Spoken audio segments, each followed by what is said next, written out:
Olá, sejam bem-vindos ao canal Compliance.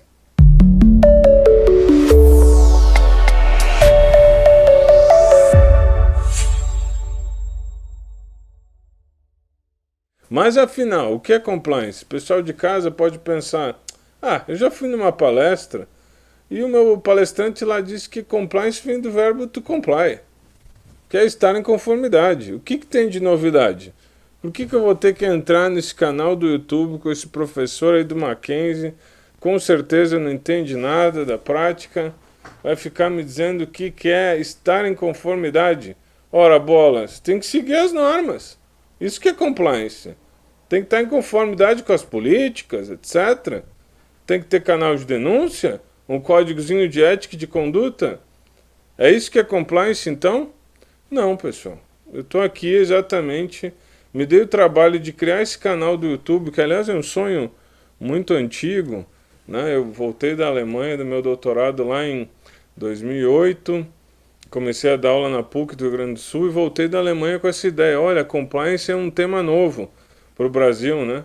Inclusive lá atrás passei os meus momentos, né? O pessoal falava, lá vem o homem do compliance, porque em todo lugar que eu ia, desde Passo Fundo, lá no interior do meu estado, do Rio Grande do Sul. Estou morando em São Paulo agora, mas eu sou gaúcho, trouxe pelo Grêmio.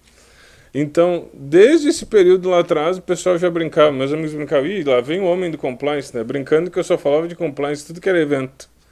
Depois veio a lei anticorrupção, mensalão, etc. E virou, lá vem o homem do compliance. Até fizeram uma entrevista comigo sobre mim para falar dessa anedota. Mas voltando aqui ao compliance, né? Então voltei lá atrás da Alemanha, depois de ter passado um tempo, quero discutir essa questão do compliance. Fiquei muito surpreso com o que a gente tinha no Brasil sobre isso, que era nada, né? Então, assim, escrevi um texto lá atrás, que muitas pessoas dizem que foi o primeiro texto na área de compliance criminal, e desde então eu fico ouvindo isso, que compliance vem do verbo to comply, que significa estar em conformidade. Pessoal, isso não só não é compliance, como, pessoal, se compliance fosse isso, qual seria a novidade? Vocês pegarem os alemães, os autores alemães que começaram a tratar de compliance lá no início, década de 90, etc., de lá para cá, eles receberam essa questão do compliance que está em conformidade com um certo ceticismo. Afinal, se compliance está em conformidade, o que tem de novo? Até conformidade com as leis até parece que agora, porque tem uma palavrinha em inglês, eu preciso cumprir as normas e antes não. Ô João, é o seguinte, ó. Agora que tem o verbinho to comply, eu não posso mais matar, roubar, etc. Antes eu podia. Não funciona assim, né, pessoal? Então, compliance não pode ser só estar em conformidade. Estar em conformidade é a sua tradução literal. A gente até pode dizer, no dicionário está assim. Mas desde quando a gente se vale de dicionário para explicar qualquer coisa sobre qualquer coisa? O dicionário nos ajuda a entender as palavras para o dia a dia, para a conversa com os demais. Agora imaginem como seria, eu dou aula de direito há 16 anos, chegar na faculdade no primeiro dia e dizer, pessoal, é o seguinte, vocês têm a faculdade de direito 5 anos, mas é só pegar o dicionário Royce e olhar ali, ó, direito é isso, resolveu o problema. É óbvio que não funciona assim. E imaginem, pessoal, não é só por essas questões, não, que compliance não é isso. Eu decidi hoje, exatamente por causa desse problema, fazer um vídeo sobre o que não é compliance. Primeiro, quero explicar para vocês o que não é compliance. E compliance não é estar em conformidade. Quero começar então com essa provocação para quem está em casa. Desafio o pessoal que depois entre aí nas nossas redes sociais para me mostrar que é estar em conformidade depois da minha explicação. Estou desafiando, pode entrar, tá? Então, pessoal, seguinte, por que não é estar em conformidade? Primeiro, porque é uma trivialidade besta, né? Estar em conformidade com as normas é uma coisa que todos nós precisamos fazer, pelo menos aqueles que querem fazer certo. A gente sabe que vive num país que nem todo mundo é dessa opinião. Mas então, seria uma trivialidade. Estar em conformidade é uma coisa que qualquer cidadão tem que fazer num Estado democrático de direito. Mas mais do que isso, pessoal, por que eu teria compliance? Por que me dá o trabalho de gastar dinheiro na minha empresa para contratar alguém para me dizer, ei, sabe o que você tem que fazer na sua empresa? cumprir as normas. Eu fico imaginando o empresário olhando para esse cara e pensando, mas o que eu fiz até hoje? Ele está me chamando de criminoso, por acaso? Então, com certeza, compliance não é estar em conformidade porque seria uma trivialidade boba. Mas vamos tentar, sim, levar adiante esse argumento. Vamos imaginar que compliance fosse estar em conformidade. Eu pergunto para vocês em casa, estar em conformidade com as normas protege a gente de ser responsabilizado perante a justiça? Aí o pessoal em casa deve estar pensando, tá, agora ele biritou de vez, né? É óbvio que se eu cumpro as normas, eu não vou para cadeia. Aí que tá, pessoal. O compliance não foi feito para pessoas físicas. É óbvio que eu controlo as minhas ações, aqui eu estou controlando meus braços. Eu controlo minhas ações, eu tenho minha liberdade. Quando eu comando as minhas ações, é óbvio que eu garanto que determinadas coisas vão acontecer, depende só da minha vontade. Agora, quando eu estou falando de uma empresa, quem é que controla a ação da empresa? A empresa age? Que nem eu ajo, estou mexendo as minhas mãos aqui? Não. Inclusive, dou aula de Direito da Empresa na graduação lá do Mackenzie, estava falando sobre isso com meus alunos hoje. O conceito de empresa é um dos conceitos mais debatidos na área de direito comercial, inclusive de um tempo para cá temos teoria da empresa, várias teorias, porque não é uma coisa simples. No direito penal, a gente tem discussões que não terminam sobre a responsabilidade, quem vai ser responsabilizado pelos atos da empresa. Se vocês pensarem então em direito tributário, direito civil, não é uma questão simples. É por isso que a gente precisa de compliance. Compliance surge especialmente porque a gente controla nossas ações. Agora, quando a gente é empresário, e a gente tem uma empresa, a gente precisa de pessoas para trabalhar para a gente. Então, o conceito de empresa no próprio Código Civil é isso. Tem o empresário que resolve desenvolver uma atividade econômica, a empresa, que tem um estabelecimento comercial e quer então chegar num objetivo que é gerar lucro. Tá? Organizando a empresa, ele precisa então organizar o trabalho de terceiros também que trabalham para ele. Então, eu não posso tratar da mesma maneira que eu tratava a ação da pessoa física. Então, compliance surge nesse contexto. Eu preciso, então, se eu quero agir corretamente, eu preciso, então, criar um sistema que faça com que a empresa como um todo, de maneira organizada, cumpra as normas, esteja de acordo e não gere, portanto, risco. Eu tenho, portanto, compliance, porque, veja bem, na empresa, a gente aprende lá na faculdade, a gente vai ter os sócios. Os sócios são aqueles que dão vida, digamos assim, à empresa, porque eles é que acabam tomando as decisões. Seja no formato de limitada, no caso sócios cotistas, seja no caso de uma SA, que vai ter um controle acionário de um grupo de acionistas. Essas pessoas que acabam dando o tom da empresa. Mas pensem comigo, mesmo que o controle acionário da empresa, mesmo que a maioria do capital social queiram agir de acordo com as normas, isso garante que a empresa não vai ser envolvida em responsabilizações judiciais? Não, claro que não.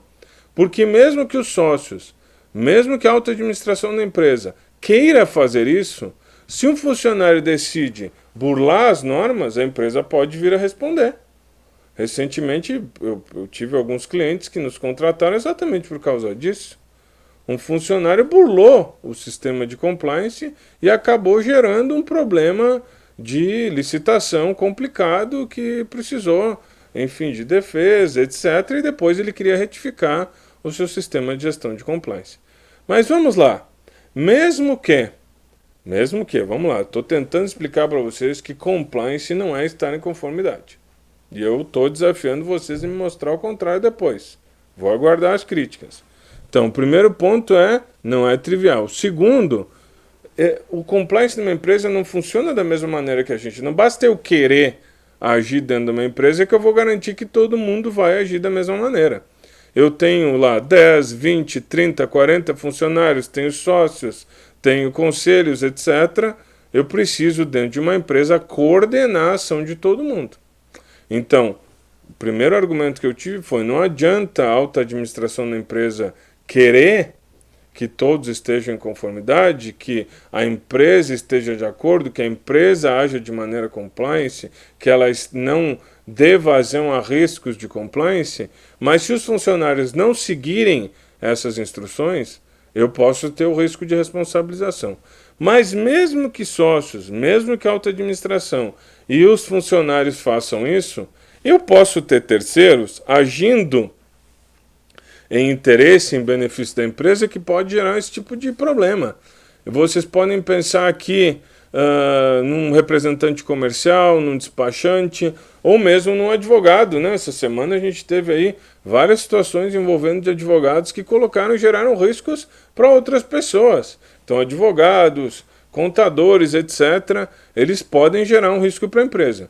Mas mesmo que, olha que eu estou forçando o argumento, mesmo que os sócios da empresa, os funcionários e os terceiros ajam de acordo com as normas e tentem evitar qualquer risco de responsabilização, ainda assim, pergunte para alguém da sua família que é advogado, etc., ainda assim, existe um risco de mudança de jurisprudência, mudança de entendimento, mudança de normas. Eu nunca vou ter certeza absoluta que uma determinada forma de fazer não vai gerar um risco.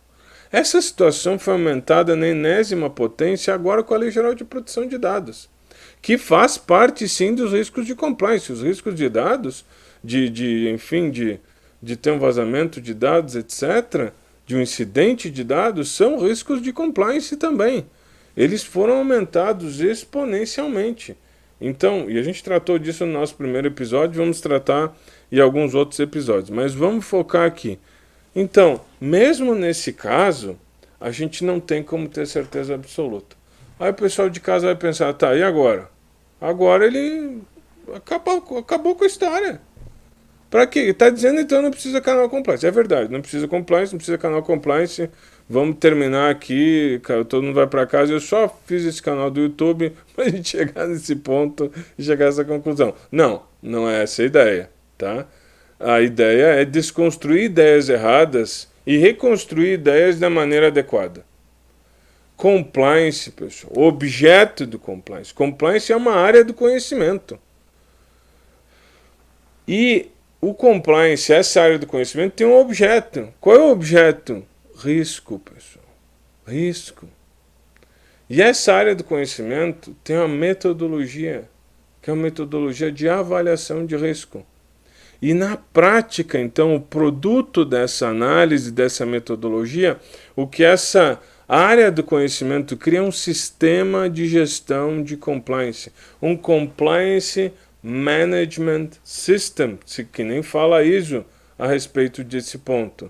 Inclusive as ISOs, eu faço parte do comitê da ISO, a ISO está reformulando seus documentos, a gente vai ter novidade por aí, a gente vai falar sobre isso no canal Compliance. Mas vamos focar aqui no nosso tema. Então, retomando, compliance não é estar em conformidade, isso é o que está no dicionário.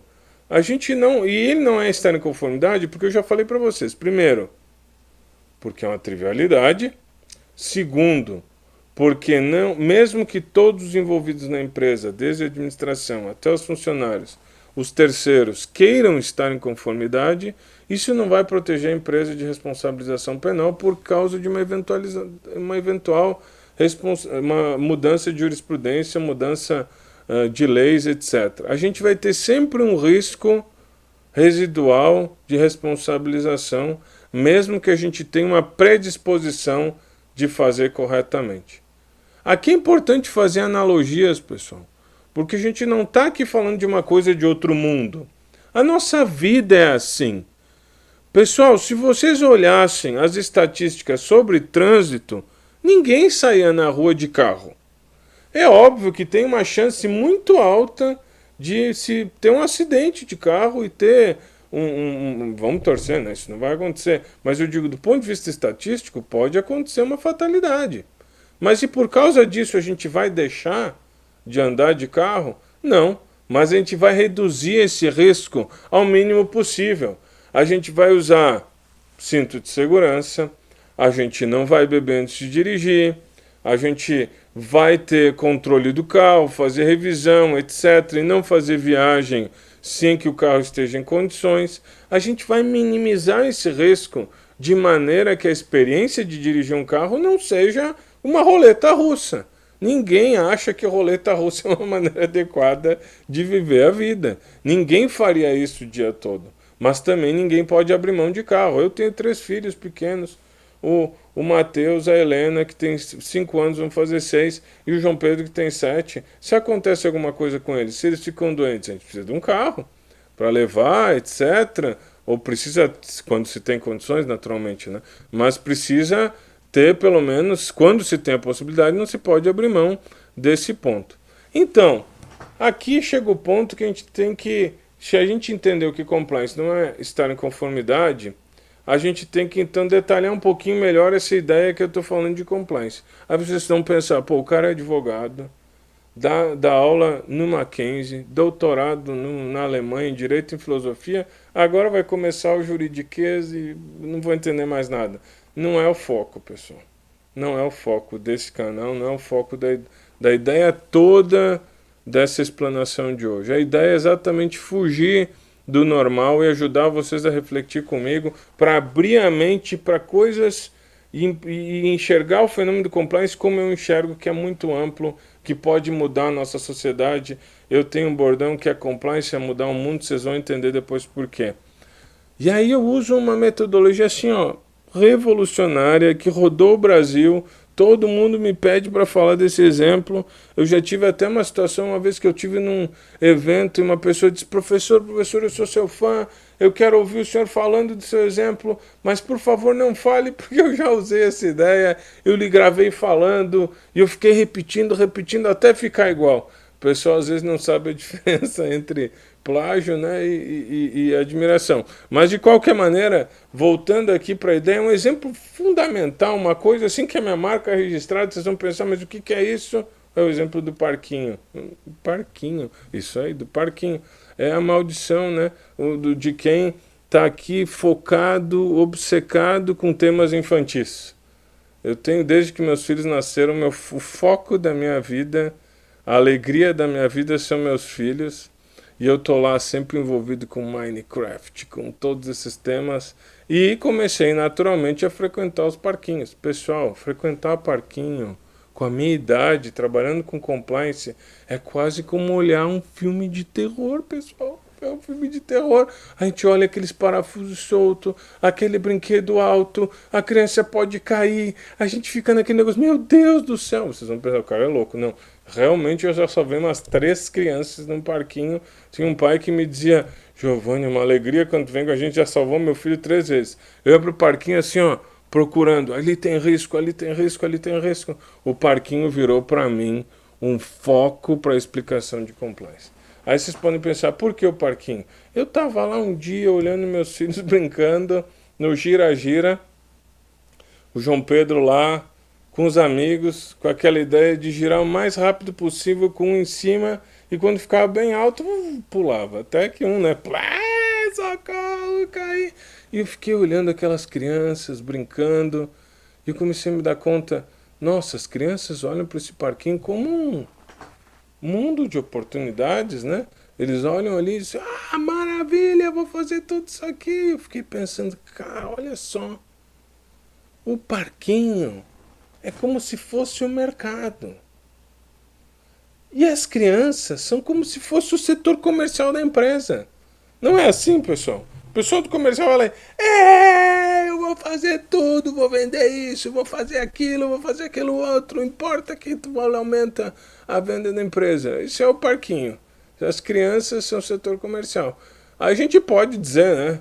Eu olhei as crianças ali, estão brincando no gira-gira, nossa, se machucou, eu poderia dizer, acabou a brincadeira, a gente não vai mais a parquinho, até vocês fazerem 18 anos, não tem parquinho. Eu poderia fazer um negócio desse? Poderia, mas meus filhos não são as crianças infelizes e eu estaria tolhendo uma parte importante da vida deles, de aprendizado, etc. Da mesma maneira que o carro, eu não posso simplesmente abrir mão de andar de carro.